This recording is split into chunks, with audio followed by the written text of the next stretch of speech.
Pnawn da, Rebecca, sut wyt ti? Pnawn da, Mr Llŷr, dwi'n da iawn, diolch. Da iawn, mae wedi bod yn amser maith ers i ni sgwrsio'n iawn. Cyn i ni gychwyn recordio wan, da ni wedi bod yn siarad yn ddi-stop ers rhyw hanner awr yn rhoi y byd yn ei le. Mae wedi bod yn spel. Sut wyt ti'n cadw sy'n mae pawb acw? Ar wahân I peswch a bob haint dan hael. Dyn ni'n cadw'n weddol a mae'r hael yn tywynnu yma'n hystatyn a mae'n edrych fel bod wedi trwy'n diwrnod eitha braf, felly dwi'n gobeithio mynd allan dro bach wedyn. Bendigedig. Ti'n o be, o'n i'n meddwl yr un peth. Mae wedi bod yn reit ffyrnig o ran y tywydd dros rhyw 2 wsos.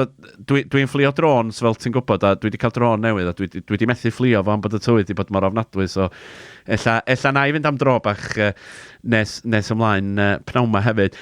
Ond isio sgwrsio efo chdi ydw I am dy waith di fatha awdur rwan. Da ni'n nabod yn gilydd dipyn o flynyddoedd. 10 awr a mwy. 10 awr a mwy. Argo fawr. A pan nathon ni gyfarfod I ddechrau, cychwyn dy siwrna llenyddol dioddach chdi I ryw raddan, de. Deud chydig o dy gefndir wrthon ni I ddechrau. Wel, dwi'n dod o deulu di Gymraeg bod fy rhieni'n Gymru ac es I ysgol Dewisant ac ysgol Glan Clwyd a I mi gael addysg cyfrwng Cymraeg do'n I ddim yn hyderus iawn o sgrifennu'n Gymraeg nes I mi ddechrau gweithio I fenturiaeth Sir y Fflint rhywbryd nôl yn 2008 a pryd hynny meddyliais I mae angen I fi glwywi fy Nghymraeg a'r ffordd orau wneud hynny ydy neidio fewn I ochr dwfn y pwll a dechrau sgwennu a dechreuais I sgwennu a trodd y prosiect yna mewn I fy nofel gyntaf sef Nidferwi a chyhoeddwyd hynny nôl yn 2019 ac ers hynny dwi wedi cael real blas ar sgwennu felly dwi wedi sgwennu dilyniant I Nidferwi o'r enw Chwerw Felys nofel I bobl ifanc o'r enw Helen nofel I oedolion o'r enw Y Defodau un arall I bobl ifanc o'r enw Curiad Gwag ond mae hynna I bobl ifanc hun fel 16 a hun achos mae yna sex, drugs a rock and roll ynddo a dwi ar hyn o bryd dwi wedi arwyddo cytundebau efo gwasg Carreg Gwalch a honno a dwi newydd orffen drafft cyntaf y dilyniant I Helen mae fy naeth y llyfr hwnnw'n da iawn I fi nath o ennill 2 wobr llenyddol felly mae yna dilyniant I hynny ar y gweill a mae'r fersiwn Saesneg newydd ddod allan #trouble a dwi hefyd yna wrth i'n addasu y defodau fy nofel diweddara I oedolion I'r Saesneg hefyd felly, mae wedi bod yn ddi-stop ers mi gyhoeddi'n 2019 dwi wedi cael prosiect ar y gweill ers hynny full speed dy ethos gwaith di Mr Llŷr I weithio'n galed wedi dylanwadu arna'n amlwg Argo ti wedi bod yn non-stop go iawn felly ynddo?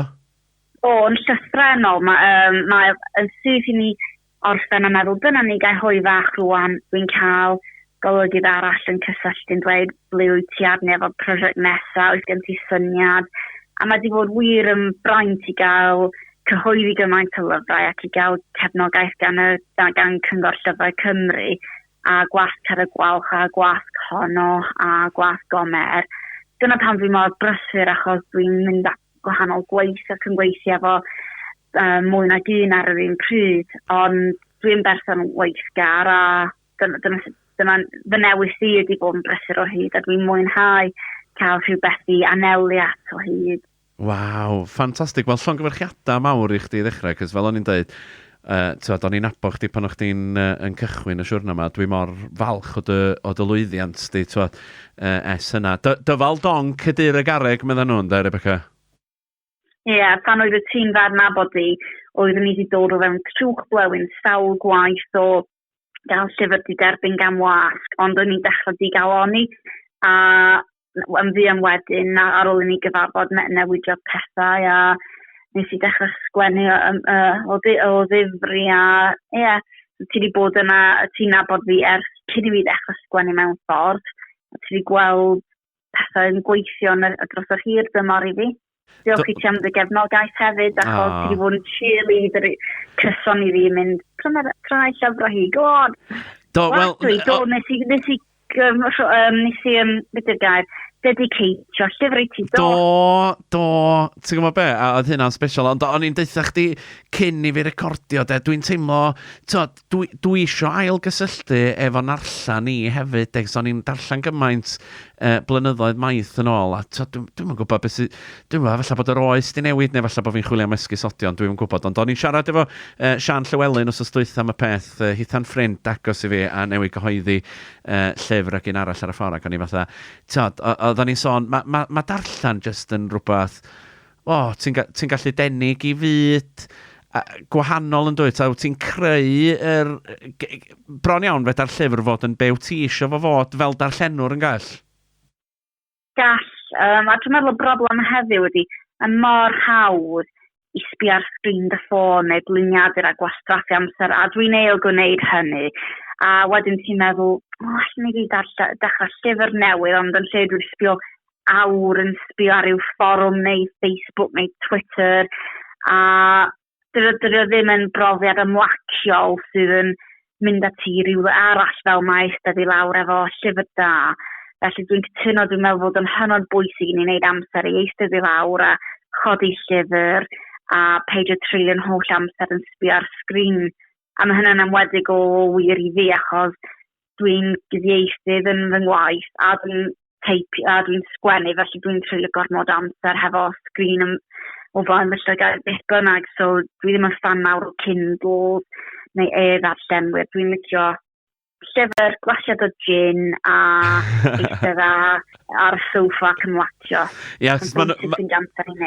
Ma nhw'n deud yn dydi, cyn mynd i gysgu, ddylach chdi'm rili edrych ar dy ffôn, oherwydd mae'r gola yn cadw'r meddwl yn orbrysur a balle'n dydi, a mae'r arbenigwyr yn awgrymu nad ydy hynny'n beth da i wneud cyn mynd i gysgu, ond fel ti'n dweud, da ni gyd yn gaeth i ryw radda i'n ffona symudol ar byd ohoni.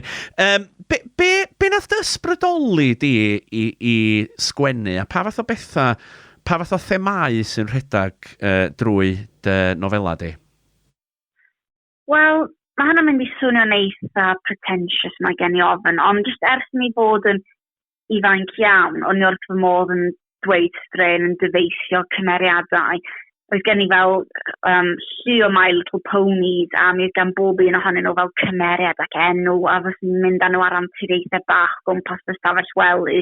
A dwi'n meddwl mewn ffordd o'i sgwennu, jyst yn ffordd o barhau'r gallu yna i ddianc i fy nychymig, a jyst creu byd fy hun o'n i mwynhau creu byd a chymeriadau, a dwi'n gweld yr un peth yn digwydd yn fy merch i, mae hi'n 8 oed rwan, a dwi'n wrth modd pan dwi'n gweld plant wrth i'n chwarae yn defnyddio dychymig nhw, a yn hytrach na sbio ar sgrin, bod nhw actually yn credu bod nhw'n dylwydd teg, neu bod nhw'n deinosor. Mae'n lyflu gweld plant yn neud hynny. Ond dwi'n meddwl, jyst wrth i mi eiddfedu, nes i sylweddoli fedra i ddim dal ati chwarae efo My Little Ponies. Pam ddim? Wel, mae'r ferch wedi etifeddu rhaid, mam di cadw yn yr atig, ond dechreuais i sgwennu straen yn fy mhen, ond dros amser nes i dechrau rhoi nhw lawr ar bapur, a sylweddolus i erbyn dwi ddim hem wych o ran safon fy sgwennu, o'n i'n stryglo i dreiglo, a dwi dal anobeithio am sillafu, ond o'n i'n mwynhau'r broses o droi rhain i'n straeon fer, a pan nes i adael yr ysgol gynradd nes i ennill cwpl o wobrau ar gyfer fel stori fer orau a myfyrwraig Saesneg orau y dosbarth, a wedyn mae hynna'n bwyd ar ego, mae'n dda, a neis i gael cydnabyddiaeth a fod yn dda a neu cael dawn o ryw fath, a nes i ddal ati gystadlu fel yn steddfod yr urdd ag ati, a wedyn mae hynny'n rhyw hobi dy hyderdi, ac o fod yn rhyw 15 oed, neu falle'n iau na hynny, o'n i'n benderfynol rhywdydd, oeddwn i am weld fy enwi ar glawr nofel, dyna oedd fy uchelgais. O ran themau... Sori, dorri draws de. Ond eisiau gofyn de, a gwn i'n ôl at y themau wedyn. Pryd nes di sylweddoli, ti'n be Rebecca Roberts wyt ti'n awdur rwan. Nes ti gael fath o ryw foment fatha, meddwl? Ie. O'n i'n gobeithio tro gyntaf i mi ddal copi o'r llyfr. Byswn i'n mynd dyna fo, dwi wedi bodlon i uchelgais hir oes. Ond es i fy nghlwb llyfrau a oedd ffrind i'n archebu copi o fy llyfr gyntaf. A nas i tro gyntaf mi ddal oedd mewn tafarn llawn bobl. A ni'n disgwyl bod ni'n mynd, waw, dwi'n awdur rwan. Ond ges i ddim y profiad hynny o gwbl, a ni chydig yn siomedig oedd yn teimlo'n anticlimatic. Ond dwi'n meddwl yna elfen o imposter syndrome. Dwi'n ni ddim yn teimlo...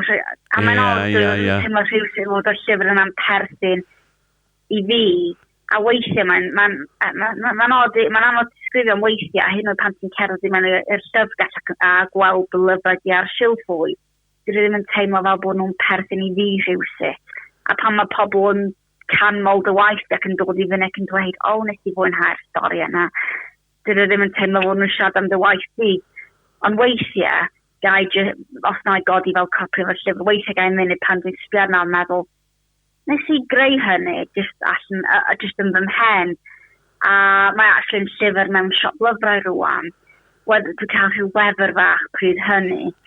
A mae'n odd achos dwi'n meddwl nes i ddim wir dechrau ystyried fy hun yn awdur go iawn nes i mi ennill y wobr tir na nog achos mi oedd hynny yn dystiolaeth mewn ffordd fy mod i actually yn medru sgwennu a doedd fy ffrindiau fy nheulu ddim jyst yn canmol fy ngwaith i mwyn fod neis oedd rhywun arall panel actually di cydnabod fod yna stori werth i dweud a fy mod i di creu llyfr oedd yn mynd i apelio i bobl ifanc felly oedd hynna'n sioc anferthol.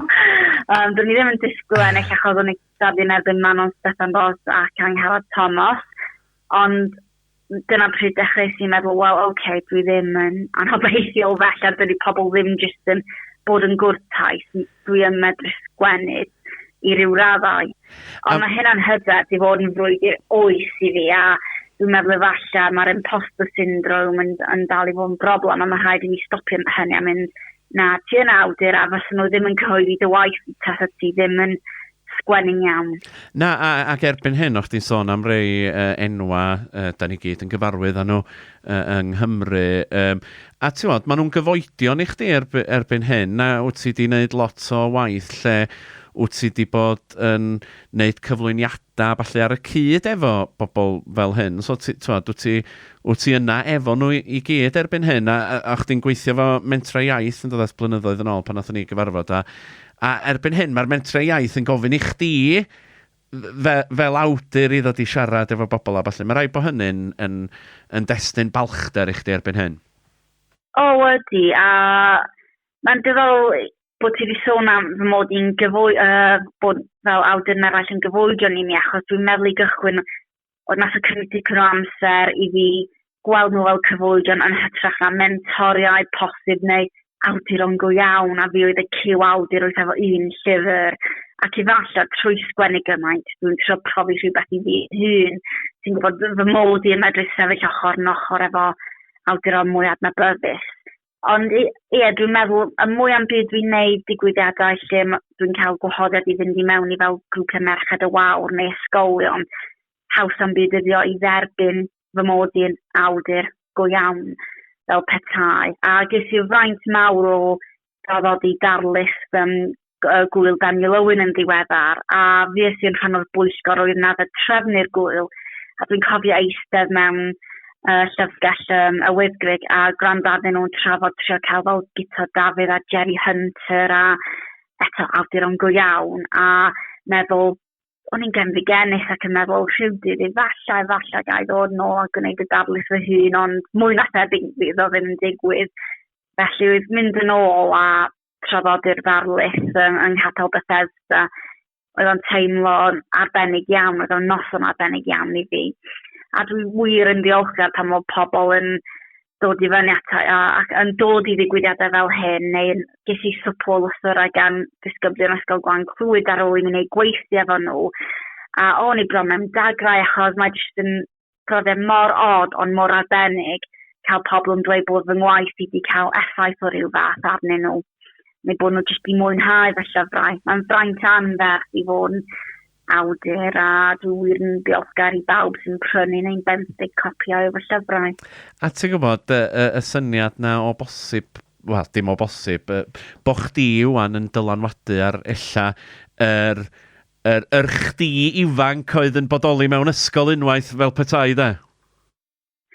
Ie, mae hynna'n wir, a dwi ddim yn meddwl bod pobl yn sylweddoli cymaint o ddylanwad mae mentor a hyn o'n mentor anffurfiol yn medru cael ar bobl. Dwi'n cofio mynd i Lanllyn yn y chweched ar gwrs llenyddiaeth, y cwrs uwch gyfrannol, a mi bethau'n gwanas yn anso yn rhoi fel trosolwg o bywyd awdur, a o'n i'n 17 oed ar y pryd ac yn cofio mynd i fyny at diwedd a dweud, mae'n fath bosib i rhywun fel fi sgwennu llyfrau rhyw dydd. A wedi fel, wrth gwrs, jyst dalio ati. A dwi'n ystyried fy hun yn lwcus iawn i gael hi'n ffrind i fi rwan. Mi oedd hi'n bentor mwy swyddogol arna wrth sgwennu hashnod Helen. Ond jyst cael y cyfle yna i sgwrsio efo awdur, o'r awdur go iawn, rhywun llwyddiannus oedd wedi sgwennu lluniau'n trons ac amdani, a gweld fod o fewn fy nghyrraedd i. Achos mae hi'n berson normal. Dwi'n meddwl mae'n hawdd iawn i feddwl bod pobl yn y cyfryngau fel ti a fi neu pobl sydd yn gweithio myd y celfyddydau. Maen nhw'n rhyw fel creaduriaid anhygoel. Ond pobl go iawn ydyn nhw, ond jyst pobl sydd wedi gweithio'n galed iawn a sydd wedi bod i raddau yn lwcus hefyd. Ie, cos pan o'ch di'n sôn am fatha pan o'ch di'n llai, di bod isio bod yn awdur erioed, a fi'n ar un peth, da isio bod yn gyflwynydd radio, a dwi'n cofio fi efo tape recorder yn recordio music a recordio'n hyn yn siarad a pethau de. O'n i'n neud yr un peth yn union. Sioi radio fa. Yn union, so mae o'n siwrna yn dydi. Dod yn ôl at y thema nes i dorri ar dy draws di'n gynharach, sech di mynd â ni nôl i roi chydig o'r themau sy'n rhedag yn y llyfrau? Dwi'n un o'r bobl yma sy'n credu'r dihareb write what you know. Achos dwi'n rhywio dwi'n ei dros o lot o waith ymchwil, ond hefyd achos dwi'n teimlo os dwi'n sgwennu am y pwnc dwi'n gwybodus yn ei gylch, mi fedrai sgwennu'n onest. Felly, ond yn gyfant o waith ymchwil i gefnogi fe dwi'n tisio sgwennu. Felly dwi'n sgwennu am pethau bob dydd am berthnasau, am pwyntiau go fawr fel salwch, camdriniaeth, fod yn gaeth i gyffuriau ac alcohol, anableddau sy'n bwysig i mi achos mae fy merch i'n anabl a dwi eisiau cynrychiolaeth cadarn o anableddau a normaleiddio cynrychiolaeth rheini yn llenyddiaeth. Profiadau bywyd mewn ffordd gen i pari marw, math o berson dwi'n sgwennu am gymeriadau a teithio nhw drwy bywyd, so mae hwnna medru cwmpasu lot o themau amrywiol. Ond fel arfer mae gen i rhywfaint o brofiad neu dwi'n siarad efo pobl sydd yn gwybodus am y pynciau. A dwi wastad yn trio fod yn ymwybodol fod mi fedru fy ngeiriau i cael dylanwad ar bobl felly, yn enwedig wrth sgwennu bobl ifanc. Dwi eisiau meddwl pa neges ydw i'n danfon yma. Nid fod yna voice wers, ond dwi ddim yn clod fori defnyddio cyffuriau enghraifft a dwi'n cyfleu neges a cadarnhaol am parchu a charu dy hun. Dwi'n meddwl bod hynny'n bwysig iawn.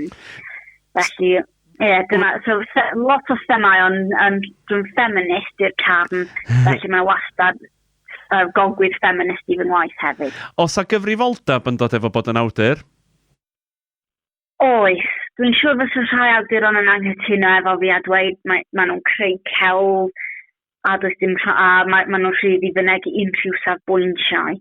Ond i fi, dwi'n cofio darllen llyfrau pan o'n i'n ifanc lle oedd merched yn cael ei treisio ar enghraifft a nath nhw'n jyst cadw'n dawel a beio nhw eu hunain. A nes i dyfu fyny falle efo agwedd. Roedd rhaid i mi, pan o'n i'n hun, addysgu fy hun i peidio beio'r dioddefwr. Ond pan dwi'n meddwl am rhai o'r rhaglenni ar llyfrau nes darllen pan o'n i'n ifancach. Dwi'n gweld rwan o ble daeth yr agwedd yna. Felly dwi'n meddwl mae'n bwysig meddwl am pa neges wyt ti yn cyfleu yn bwriadol neu'n anfwriadol. A dwi'n trio peidio fod yn rhy preachy a trio peidio fel rhoi neges gwleidyddol. Ond yr un pryd dwi'n meddwl dwi isio efallai bod na fodd i fi rhoi neges sy'n mynd i helpu rhywun. Am enghraifft da ydi pan es i ysgol uwchradd a ni'n gwneud rhyw fath o gweithio a sesiwn holi'r ateb.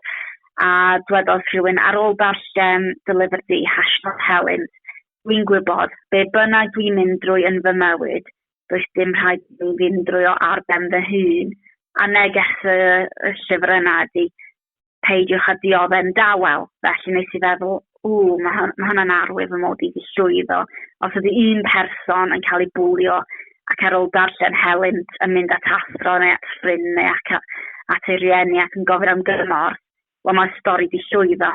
Achos dyna oedd fy mwriad i dweud, does dim rhaid i chi dioddau bwlio neu camdrin, a dych chi byth yn heilio, dych chi byth ar fai.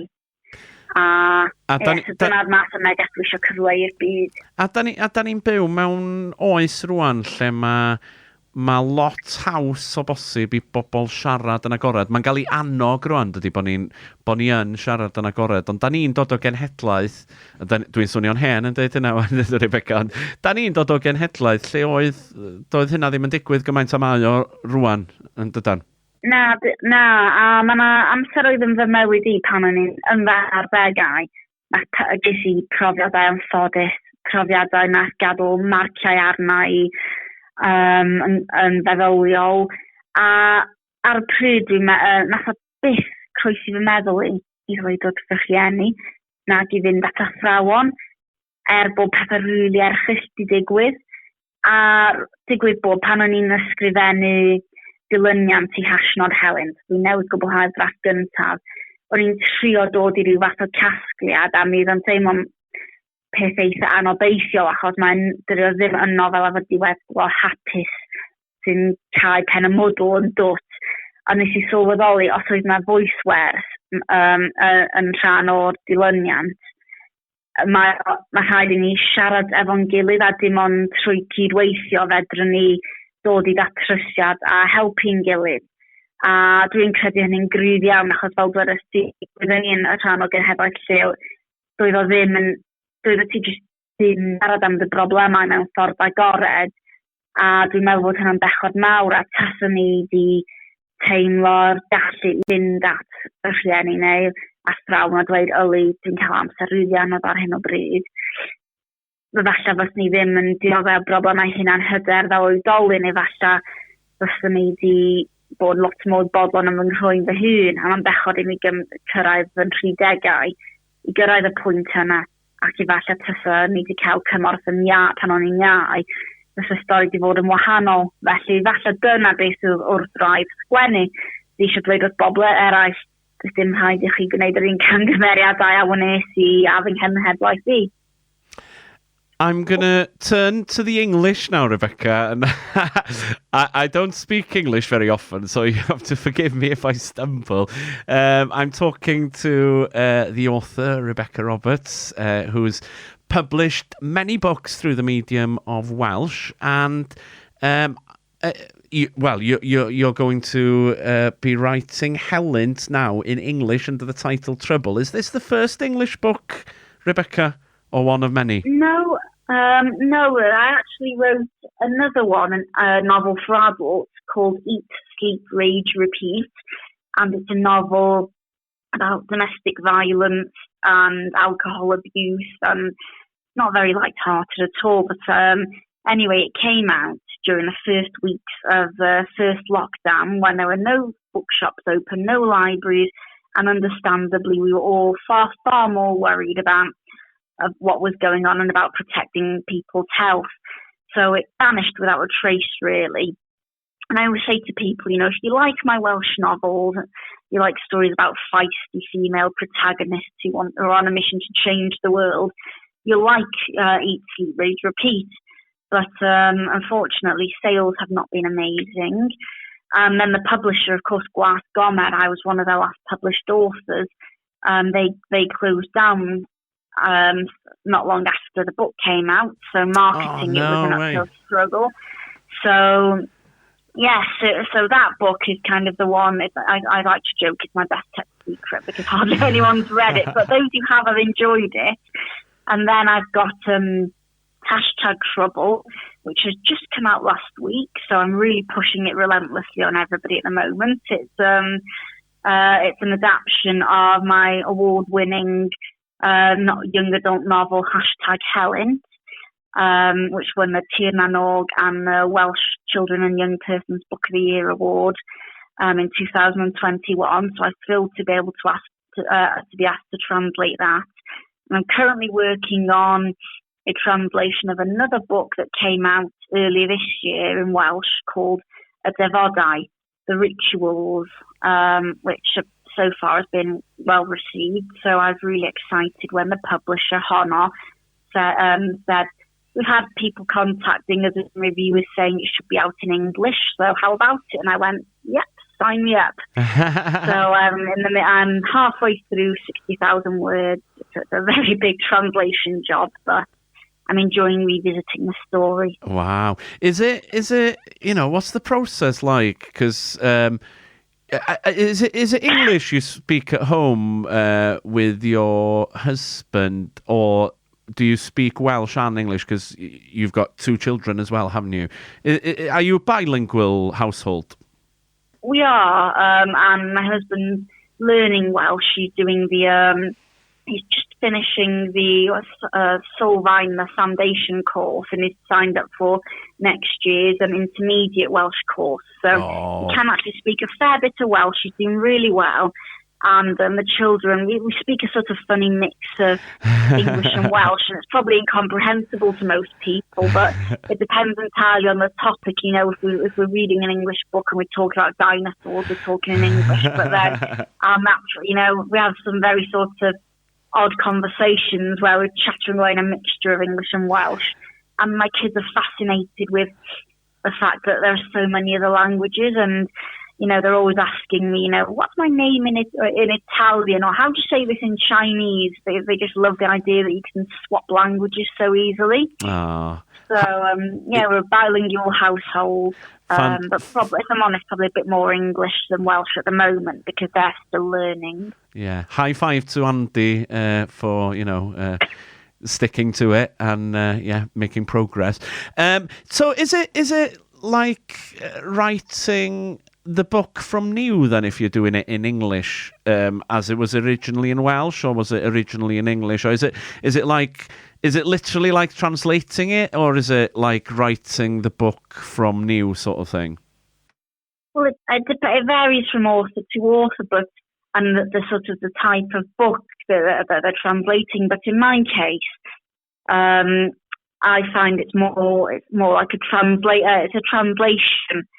I don't really alter the plot or the text. I know some authors do. For example, I know John Gower changed the ending of one of his books when he wrote when he translated it into English. I've not felt the need to do that. There might be some little tweaks in there, if there's sort of reference to things that are uniquely Welsh, you explain them or you change them. But for the most part, the plot, the characters, everything stays exactly the same.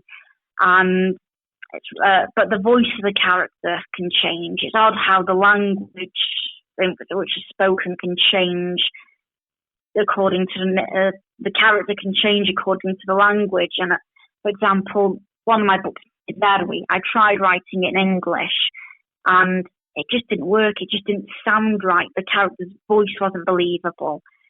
But both Helen and the Rituals have worked really well in both English and Welsh. So it's an interesting process, and it's probably only interesting to me because I'm a translator.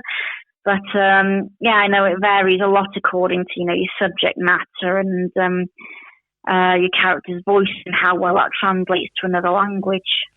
Where can we find your books then, if anybody's listening this afternoon and fancies grabbing a nice, good book up soon. Is Trouble going to be out very soon, or? Trouble's just stamped. It's not been out very long, but it's still making its way into the bookshops. It should be in most Welsh bookstores, and there's a list of all of those on the Books Council Wales website, so you can find your nearest bookshop. You can order it from pretty much any bookseller's website, including the Books Council's gwalas.com, and of course it is my books are available on that other should we say that other online retailer that seems intent on world domination. I think we really need to support local bookshops. So I always try and recommend, go to your local bookshop, order from your local bookshop. Yeah. Most of them will post stamp. I think it's important we do that, especially with, the current economy. Yeah. Do you know what? Last week I was talking to Penrhyn Deidraeth author Sian Llywelyn, and she said exactly the same thing. Exactly the same thing. I don't like to promote the big websites. So, she gave Gwalas... but for some people, because there are Welsh speakers living abroad, I do know that if they want a copy of a Welsh book, they are more or less going to have to buy it from the online retailers. Not everyone has the privilege of being able to jump in a car to a Welsh bookshop, and not everybody wants to pay the postage charges or can afford it. So, and also, on that point, your library is free, and they really need people to be borrowing books to justify their existence. So authors get, I think it's 11.5 pence every time a copy of their book is borrowed. So if you don't want to buy a copy, go to your library, borrow. It helps authors, and you got access to a whole load of brilliant stories.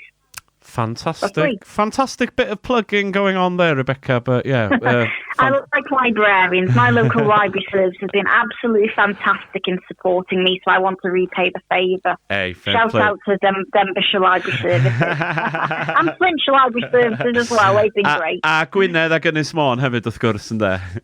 Oh yeah, yes, all library services, they do really good work and have a really important role in the community. Rebecca, is that really plugging? Rebecca, I'd like to wish you all the best with your career. A na I ddod yn ôl i'r Gymraeg yn sydyn iawn. Diolch yn fawr iawn I chdi am sgwrsio efo ni pnawn 'ma. Mae 'di bod yn hyfryd. Dal I fyny efo chdi, dod I ddallt a cael chydig o gefndir y llyfrau, a fel o'n i'n dweud, braf iawn, just clywed cynnydd a'r datblygu ti 'di wneud o fewn y maes dros y blynyddoedd ddwytha.